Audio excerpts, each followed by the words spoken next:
Hello. Ngayon po magluluto tayo ng langka. Ang hali na po tayo. Magluluto tayo ngayon, gintaang langka. Ito sa ating buko. Sina, ilahin na po natin yung ating karne. As usual kasi po, 2 kilo yung langka natin. Ito muna po lalagay natin sa buko.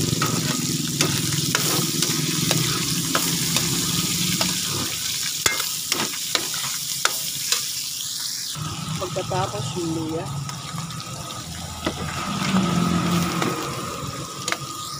Pagkatapos yung bawang.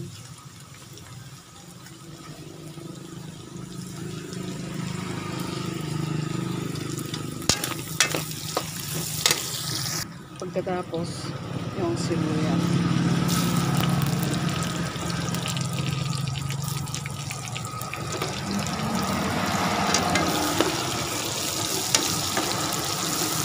Tanghali na naman po tayo mga kapatid, mga kaibigan. Dahil yung langkang binili natin, in-slice pa natin. Saka yung yung nyog, binili pa. Tapos lagay na rin natin yung sili.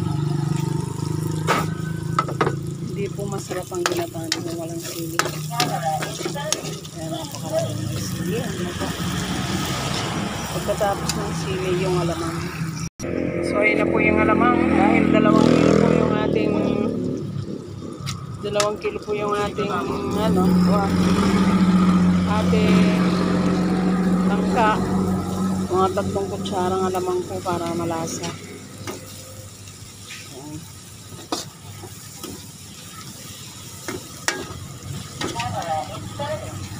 Ayan, nilagay na rin po ng asawa ko yung pork cube para po kasama na siya naduduro. Pagkikabit mo na itang munang gata ay yung pangalawang gata. Tapos yung pangalawang gata po, ilagay na natin para hindi na masunog itong floor niya. Ano ba itong iba yan? Yan. Sa 2 kilong langka, talagang 100 na pisong gata rin po yung mga 3 nyug na po yun. Yan. Kapag kumulo-kulo na po ito, lagyan na natin yung langka. Hayaan natin siyang kumulo. Pagkita ko sa inyo yung langka. Yung langkang binili ko ito. Hindi naman siya ganyan karami. Lumutang lang yan dahil sa tubig. Slice ko siyang maliliit. Tapos binabad sa tubig kasi po yung iba, para hindi mangitim, nilalagyan nila ng tawas. O kaya ibang uri ng asin. Hindi ko po naalala kung anong tawag nila doon. Pero nilalagyan nila ng chemical para hindi siya mangitim. Yan. So, kailangan natin ibabad sa tubig para mawala yung ganong lasa. Ano po? Ilalagay ko na po yung langka, no? Okay po, ayan na yung ating langka, no? Kung napansin nyo, nag-iba yung ating kaserola ay kawali. Kasi, hindi kasya dun sa isa. Inipat ko po dito sa mas malaki. Na-underestimate ko po yung langka. Yan. So, ang gagawin po, pakukuloyin pa ito, mga 30 minutos.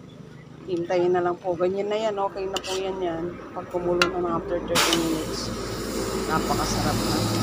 Kasi masisira lang po yung pagpo-post ng video. So, ganyan na po yan. Pakukuloyin lang natin ng 30 minuto. Pwede nang ibenta. Sasabihin ko po sa next video kung nakailan po tayo for the day. Thank you for watching mga kapatid, mga kaibigan. Yan na po ang ating ginataang langka. Pagkatapos ko palang naluto niya ng 30 minutes, nalagay ko na yung kakanggata, yung unang tiga. Napakasarap po nun. Thank you for watching.